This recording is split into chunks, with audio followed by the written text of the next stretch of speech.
Every person on the planet needs significance, acceptance, and approval, and you have the ability to give it to them today. You and I are surrounded by people who are struggling with feelings of self-doubt, insignificance, and rejection. We all feel that way sometimes. We can change that if we take a few minutes to affirm them with healing words. Proverbs 18:21 says, "The tongue has the power of life." Think about that for a minute. We literally can speak life to people. That's a power that God has given us. We know that the tongue has the power of prayer, which brings life to people, but our words can actually activate the spirits of other people to bring them to life, to bring them into their true identity. God calls us out of our circumstances and up to our identity. The Israelites were worshiping Baal and Asherah in the time of Gideon. So God withdrew his protection, and Israel was invaded by the Midianites, who were very cruel. Every year they took their harvest, all of it. Gideon was hiding from these invaders, threshing wheat inside the concealing walls of a wine press when the angel of the Lord talked to him. Most scholars believe that the angel of the Lord is Jesus. When the angel of the Lord appeared to Gideon, he said, "The Lord is with you, mighty warrior."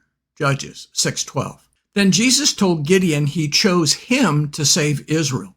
Gideon was skeptical, to put it mildly. "Pardon me, my Lord," Gideon replied, "but how can I save Israel?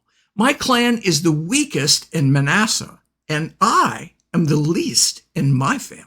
The Lord answered, "I will be with you, and you will strike down all the Midianites, leaving none alive." Judges chapter 6, verses 15 to 16. Jesus affirmed Gideon as a mighty man. Gideon became a mighty warrior.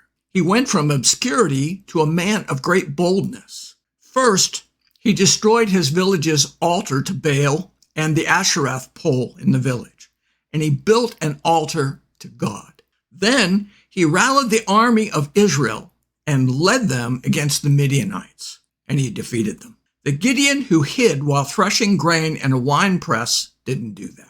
The Gideon affirmed by Jesus himself to be a mighty warrior did that.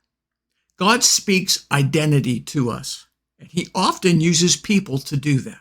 God affirmed Abraham's destiny by changing his name. God changed Abram's name, which means exalted father, to Abraham, father of many nations, 10 years before Abraham became a father. Every time someone called Abraham, it was an affirmation of who he was. Father of many nations, how are you today? Father of many nations, we need to move the sheep to a new pasture. God affirms us in our identity as those he loves and treasures. God sent an angel to tell Daniel he was highly esteemed and to encourage him to keep praying. God even affirmed Jesus, the obscure carpenter who had yet to begin his ministry. And a voice from heaven said, "This is my son whom I love. With him I am well pleased." Matthew 3:7. God affirmed Jesus to the crowd, to John the Baptist, and those words were for Jesus too. Everyone needs to be affirmed. God calls you and I to this same ministry of affirming the value of others. People need to hear how God sees them. Ephesians 4:29. Let everything you say be good and helpful so that your words will be an encouragement to those who hear them. And Hebrews 10:24. Let us think of ways to motivate one another to acts of love and good works. Activation. Choose to affirm one person today. Today, I'm going to give significance to someone. I'm going to give someone acceptance. I'm going to endorse someone, approve of them. I'm going to validate. Words can hurt and words can heal. You know how badly words can hurt. You've been cut to the bone by words. Words have bruised and battered you. The power of death is in the tongue, but that same scripture says that the power of life is in the tongue, and that is Proverbs 18:21. Proverbs 12:18 confirms the power of words. Some people make cutting remarks, but the words of the wise bring healing. You and I can literally heal wounds in other people through our words, and that's part of the ministry that God gives to us. Isn't that amazing? What do you see? Anyone can look at someone and see what's wrong with them. That's easy. To affirm people, we need to see beyond what's wrong with a person, their obvious flaws. And that's not always easy. Christian life coach Tony Stoltzfus observes that there are 3 basic ways to affirm someone. First, what did they do in the past? Second, someone's potential for the future. And third, their identity now. Affirming past actions is the least powerful of these because you're simply talking about what they've done and not who they are, but it can be powerful to some extent. Affirming someone's future potential can be more powerful, but it's in the future. To greatly impact someone, affirm who you see they are, their identity now. Practical steps to affirm someone. First, find someone who needs the healing, life-giving power of your affirmation. It's not hard. Just look around you today. Second, what do you see that would affirm how awesome they are? Better yet, ask Jesus, Jesus, how do you see that person? How do you want me to affirm him or her? Now, get quiet, listen. You'll have an impression, think of a scripture, hear or see something. Jesus will answer that prayer. Third, find that person.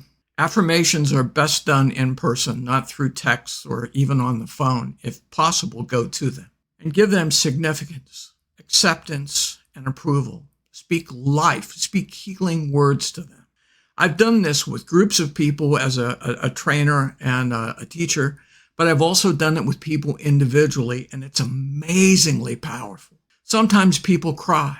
Other times they just kind of seem to pick themselves up. They stand taller. Their sense of worth, significance, acceptance, or approval is restored.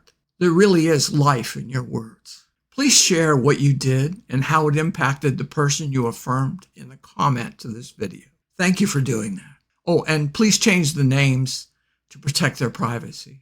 Today, the world just became a better place because you were in it. My prayer is that you will make this a lifestyle. If you enjoyed this video, please like, comment, and subscribe. And thank you for listening. And thank you for doing the activation to let God transform you into a new person by changing the way you think. Romans 12:2, New Living Translation. Until next time, God bless.